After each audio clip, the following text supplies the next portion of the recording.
Hello and welcome to Car Dealer Live. Today I'm delighted to welcome two of Mazda's executive team along to chat to me and you guys about what's going on the manufacturing side during the coronavirus crisis. With me I've got Managing Director Jeremy Thompson. Hello. Hello. Hiya. And Sales Director Peter Alabon. Peter. Hi. Thanks for joining us. So just a quick intro for these guys. Jeremy's been at Mazda for 11 years. Jeremy's been MD at Mazda for 11 years, but has been with the brand since 2001. He's previously worked for Ford for 12 years and looks after the brand's 124 dealers around the UK. Peter has been with Mazda for 12 years and day-to-day is in charge of franchising, sales, planning and distribution. Right, guys, thank you very much for joining us. Let's get cracking. Jeremy, how's the last week been for you? I guess, like for everybody, a remarkable change in work behaviour, in the challenges we face. We've had all of our staff now working remotely since Wednesday the 18th, so we sort of feel we're getting into a pattern of operation now. You know, we've adapted, I think, well to the challenges of working remote from each other. And sort of, you know, life goes on. It's you know, there's a strong sense of positivity in the business still, which I'm really pleased about. But it is, you know, fraught with complications. And I think as we're starting to now think through the nature of the coming weeks and potentially months of this, you know, we're having to adapt and develop new management behaviours, new skills that perhaps were dormant. So it's a truly interesting time on one level, but it's also not without challenges and problems. What sort of steps have you had to take, Jeremy, in the last week to shore things up?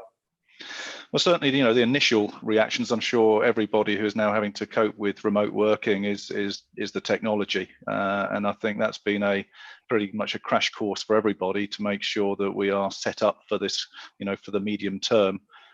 For any complex business to operate and to maintain those operating controls and those relationships with your team, and to still maintain a sense of positive culture, you know, requires an enormous amount of input, which is so much easier with face-to-face, day-to-day operations. So that's probably been, you know, one of the biggest short-term impacts.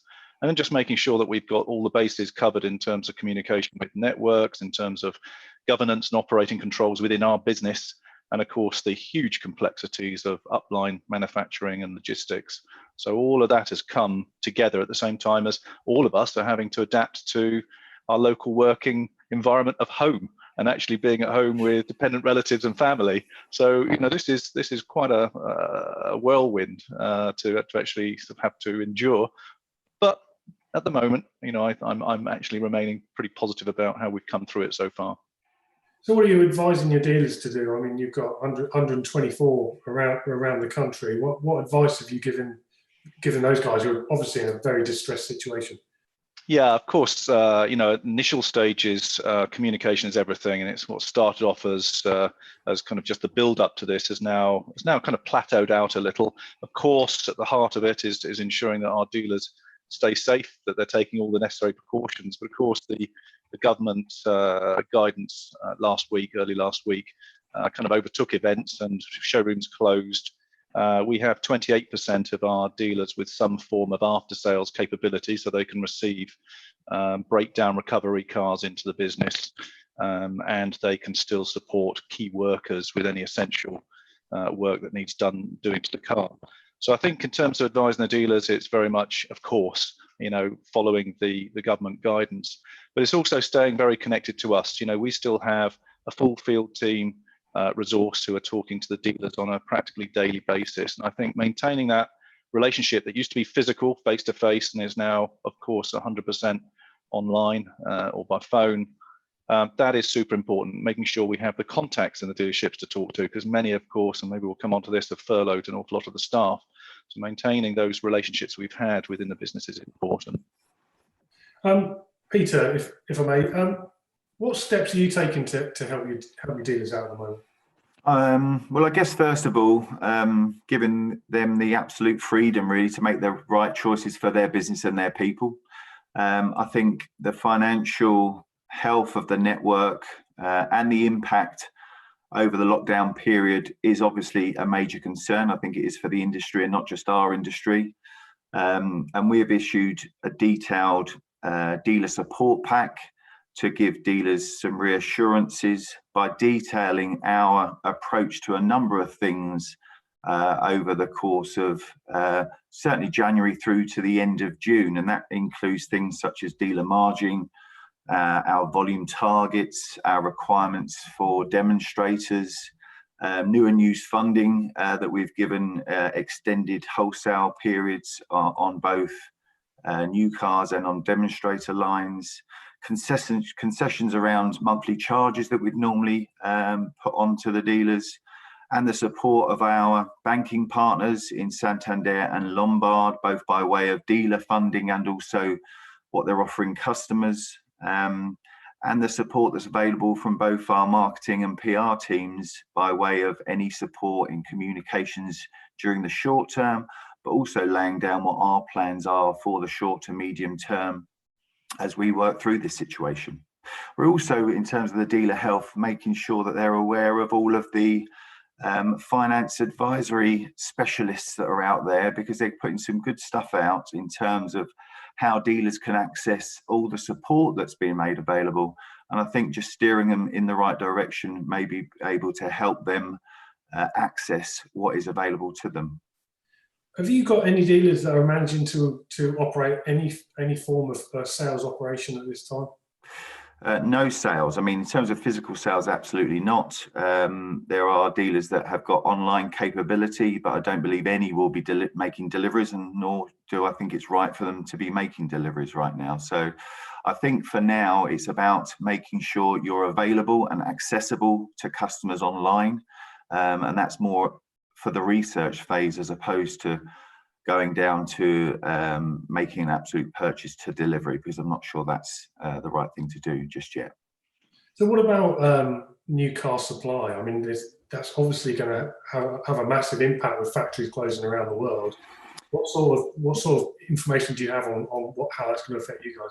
Yeah, clearly this situation unfolding through March for the UK, it means it's a bigger impact for the UK market than many other markets. The reduced registration numbers that we had for March and the industry would have suffered for March means there's probably quite a lot of stock out there right now.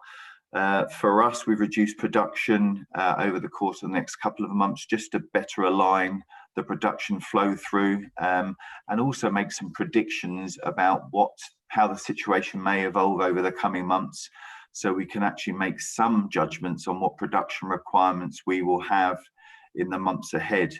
For us, there's been minimal impact on production capability through suppliers that are affected due to the virus.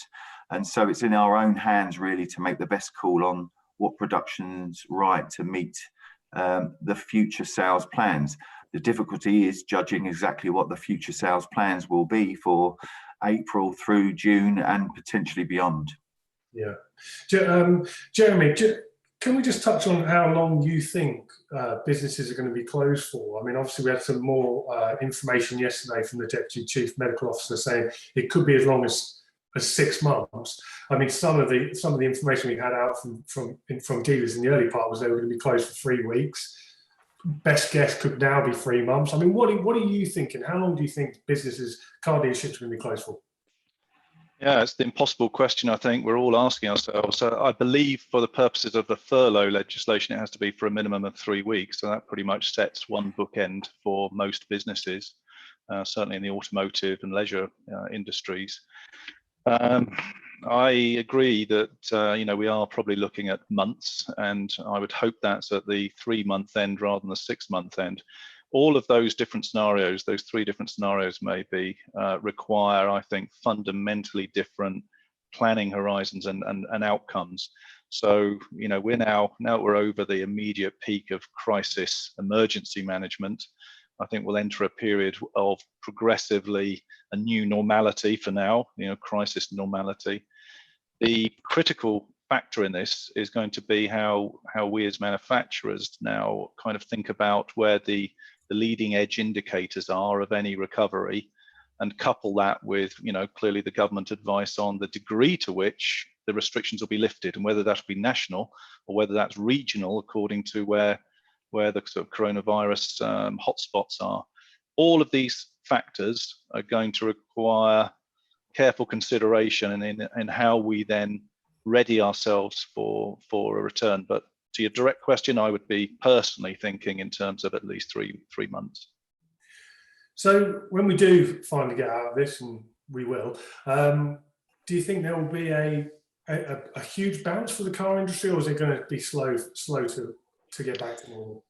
I think it sort of depends on some of that, those scenarios and the timelines, we're thinking of, but I would not personally expect a huge bounce. I think most of us are probably now thinking March is a little bit of a write-off. We've got what we can get out of it. And for some customers, we're seeing clear evidence they're simply deferring their purchase decision. Some have cancelled and have walked away from the decision to buy. So I think, assuming it is perhaps around the 3-month time scale, I would be hoping that we still have a real buoyant September opportunity in the future. But that's the gold at the end of the rainbow, maybe. But the planning for that and the complexities of getting to that point are huge. So I think it's one thing is returning to business. The other thing from a manufacturing perspective, and for us as 100% an importer, primarily from Japan, you've got the logistics, you've got the blockages in the supply chain, and that's before we really give full consideration to the primary, secondary, tertiary suppliers to the manufacturing business. So all these elements have to come together in the background. Clearly, the manufacturers are going to do the heavy lifting on all of that planning. But I think right down to the micro, how we talk to customers, a lot of our dealerships are now, operating on skeleton staff.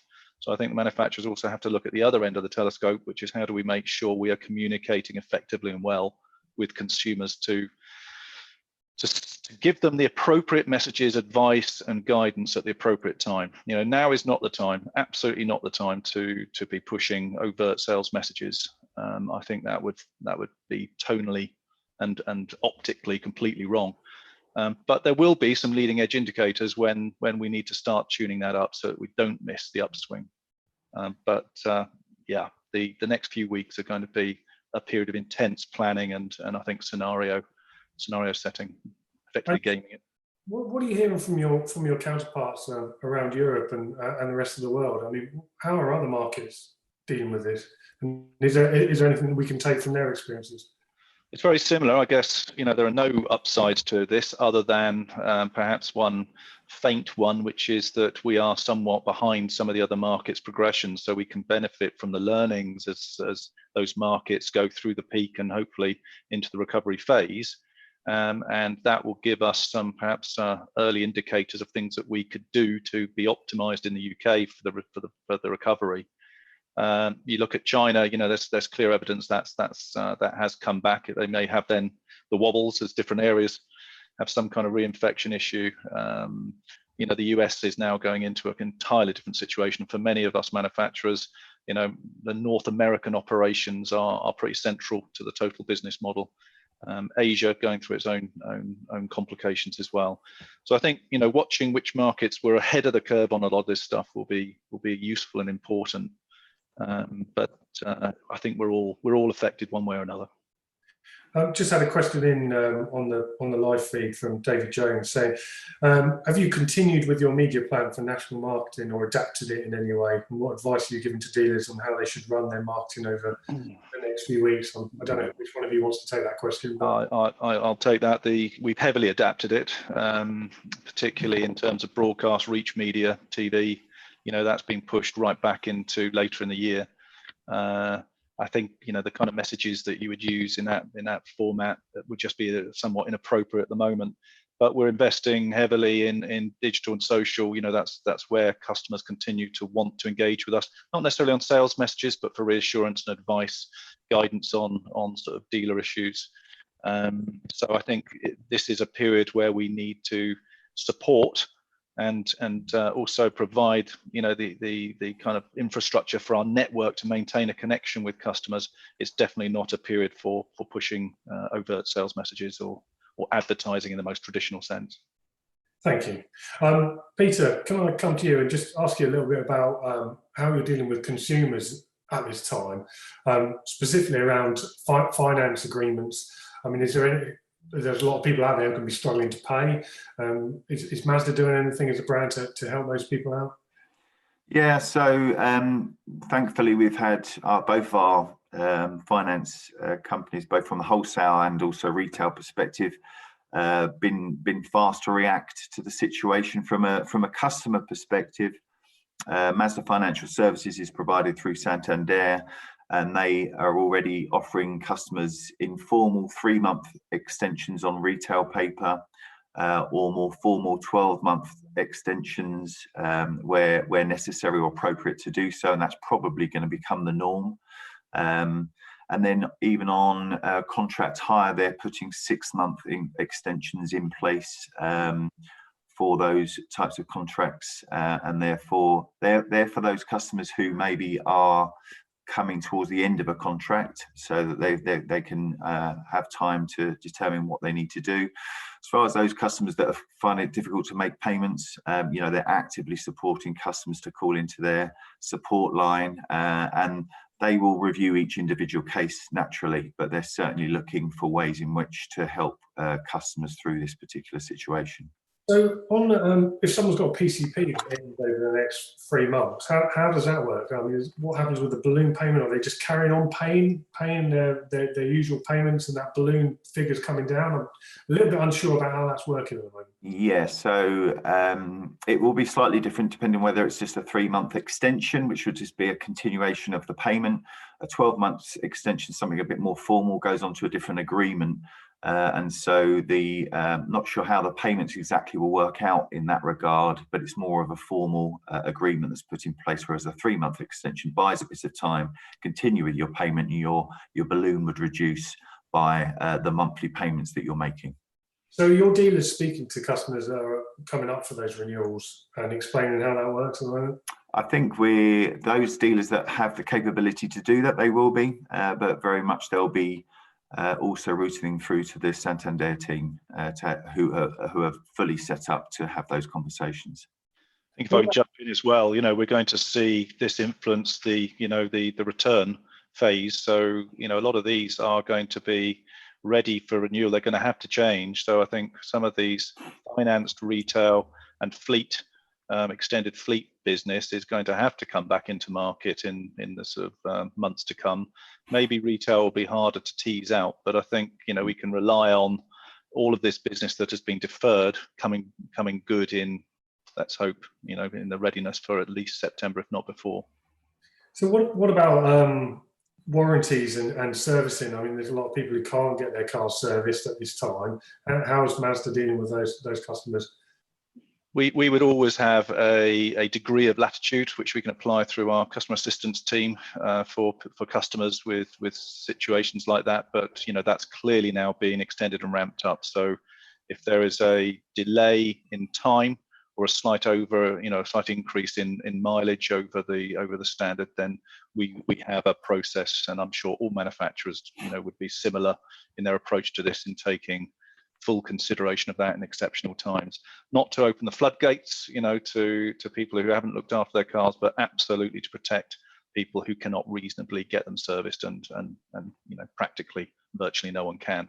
Our emphasis, and I'm so proud and pleased of our dealers, and I'm sure I'm saying that on behalf of all manufacturers at the moment, that they've really stepped up to the mark in keeping a minimum service skeleton staff open. That is not easy. I think people assume, that a technician can go in, open up and work on the car. But of course, in large and complex businesses, often in shared facilities, it requires a lot of people. It requires customer management, so they're not bumping into each other with timed appointments for an income that is not going to cover the overhead, and to have a significant number of service centres open across the country to support key workers, I think is a fabulous sort of endorsement of really what this industry can achieve.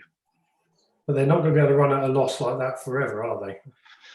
No, and that's another aspect to this. It's never been more important that manufacturers retain that strong relationship with network partners to be able to talk about the tough things in business.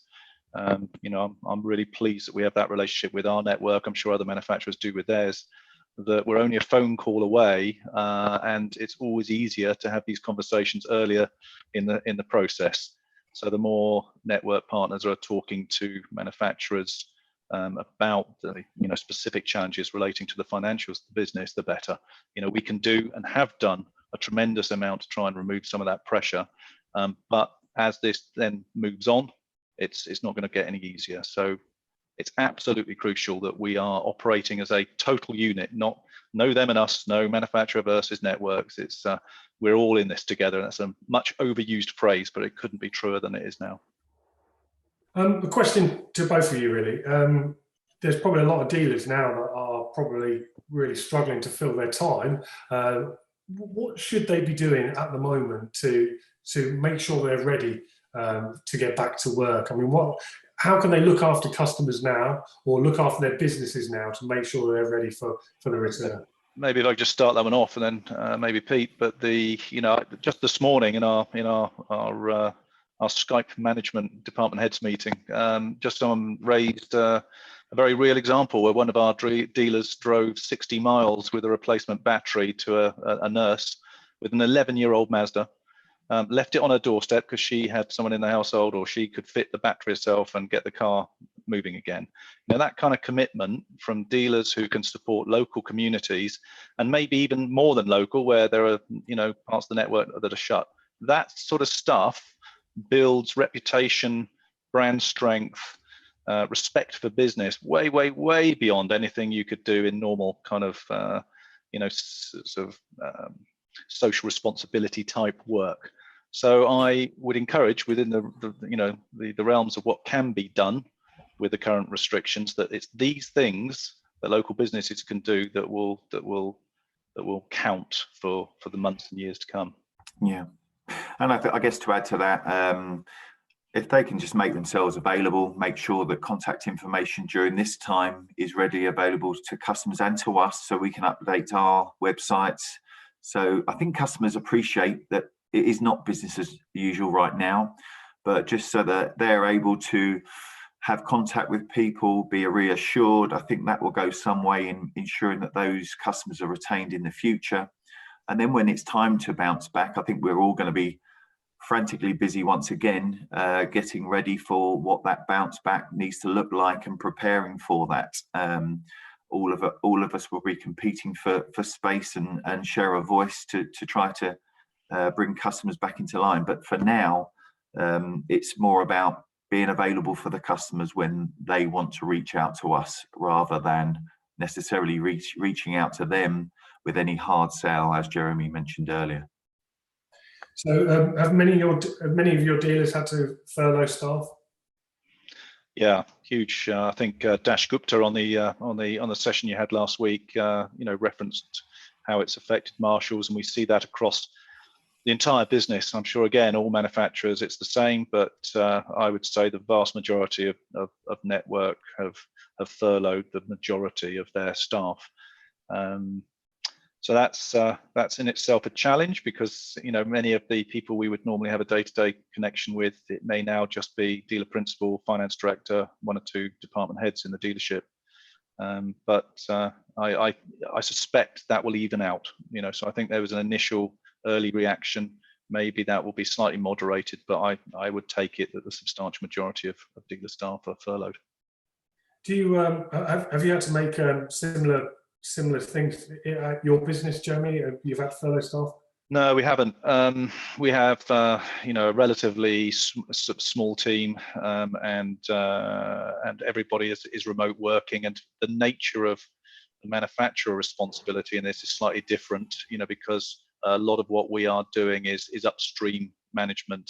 It's communication with the headquarters and factories, and it's maintaining and doing as I said earlier, the heavy lifting really of the communication job.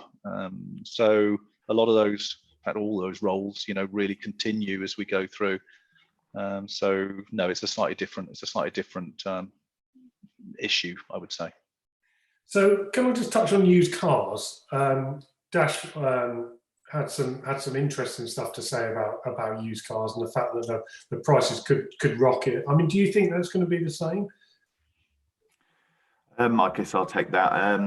Who knows? They could. We certainly have lobbied for the guides to take a long-term view on used cars. Certainly, we don't want to see a plummet of used car values, given that dealer stock is probably relatively high right now. We just need the guides to take a long-term view on how things may move. But there's a number of factors at play really that could influence what happens to used car values over the longer term. If there are obviously supply issues for many manufacturers, then that is clearly going to potentially increase the appeal of readily available used cars in the market. But I think that may differ from one manufacturer to another. Jeremy, back to you, if I may. Do you think the industry could do more, or the government could do more to help dealers out at this time? I think the industry, and if we're talking here manufacturers, in particular manufacturers and importers, I think every single one, and Dash mentioned it in his piece, almost without exception, all of his franchise partners have really, I think he said, he was really surprised. He was impressed by just how quickly we moved. It's not always easy as a manufacturer to make these sweeping gestures, particularly in such a critical month, and in our case, financial year end. So it is a perfect storm as a challenge, and yet all manufacturers, I think, have developed packages of support for their network partners. So as an industry, I don't think there is a great deal more we could do. I think the decisions on things like MOT extensions, our approach locally to warranty and service management, is all good. Could the government do any more? I think we probably all are positively surprised by just how deep and quickly government has reacted to support all businesses, not just our sector. I guess there's one question still outstanding for our particular automotive sector, which is really under the furlough rules. How can you fully reflect staff who earn a large part of their salary is in the form of bonus, which is excluded for the purposes of furloughing? If we could get some clarity on how that could be managed, I think that would reassure a lot of people in the industry. And what about from a European perspective? I mean, do you think we're going to be able to bounce back from this when we do get out of it? I mean, what have you taken from Europe? Certainly those countries who are a little ahead of the curve than us. So, Italy, Spain, it's still a little too early. We're probably a few weeks behind them. But if you look further afield, particularly, I think we've mentioned China. There is a clear pattern of recovery. We've never been closer to our European counterparts. All manufacturers will be very, very close in lockstep with what's happening across their entire European operations. And I think we're probably all really relieved that our headquarters in Europe are operating with a very altruistic, very responsible, very measured approach to making sure that we're best placed to recover. And at the foremost element of this is a consideration for dealer partners. We are nothing without our networks. So doing everything we can possibly do to sustain dealer viability through this unbelievably challenging period, that's probably one of our after customers, protection, safety, and staff. That is right up there at the top of the priority list. You might think we kind of go to ground at these times and worry more about production, logistics, and corporate profit, but we fully understand the role that a healthy, sustainable network makes in this. Okay, let's try and end on a point of positivity. I mean, a question to you both is, I mean, what is there to take from this that we can take, that we can look forward to? Is there any positivity out there? Pete? I would hope that there's going to be a bounce back of some sorts. I think we'll all probably be stronger when that arrives. We've learned how to use technology in a completely different way for many people. But I do think that unlike many industries, we may be missing sales right now, but those sales will come back for those that are still financially able to go forward with a car purchase. So I do believe that any lost business that we're all experiencing right now there should be a good proportion of that coming to us in the recovery times, and I look forward to those. Jeremy? I guess from my side, two things. One would be we've lived, many of those of us who've been in the business as long as us, we've lived through these times before. I lived through the recession of the early 90s. I took over this role in 2007, 8, and then into some of the most challenging times, 2012 for Japanese importing businesses. We've lived through it before. This crisis is fundamentally different, but very similar from those that preceded it, and we will come out the other end, and we will be stronger, and there will be a bounce back. It's probably more a question of when, not if. So that's probably one positive message. The other one would be, it's at times like this you see the true values, the true skills of your colleagues and of your business partners. I have known our management team for so many years. There's a longevity to management teams within our business and many others. I've seen different skills come to the fore. I've seen people rise to the challenge and determined to make the very best of this, and that gives me tremendous hope that there are these skills, these abilities within people that actually this is unlocked, and I hope that we can then nurture those and take them forward in whatever the new normal is going to be. I think things will be different, but I think the skills and the experiences we bring through this will actually make us more effective in business and better colleagues to each other. Jeremy, Peter, thank you ever so much for your time today. I really, really appreciate you joining me. If anybody else wants to get involved in Car Dealer live broadcasts, you can email me, james@blackballmedia.co.uk, or you can find me on Twitter @CarDealerEd or LinkedIn. Send me a message there and we'll get something lined up. I've got a great week of guests lined up for Car Dealer Live over the next few days. Tomorrow, it's Robert Forrester from Virtue. On Wednesday, we're going to be chatting to the legal experts at Logistics again. On Thursday, Neil Smith from Imperial Car Supermarkets and a couple of other experts. And on Friday, Jamie Capel from Carkey. I've published a full schedule of our Car Dealer Live broadcast on the website, so have a look on there and you'll see what's coming up over the next few weeks. If you click on the subscribe button at the top of this YouTube broadcast, you'll get notified when we go live in the future. But until tomorrow, thank you very much for joining us. Thank you to Jeremy and Peter, and I'll see you then. Goodbye.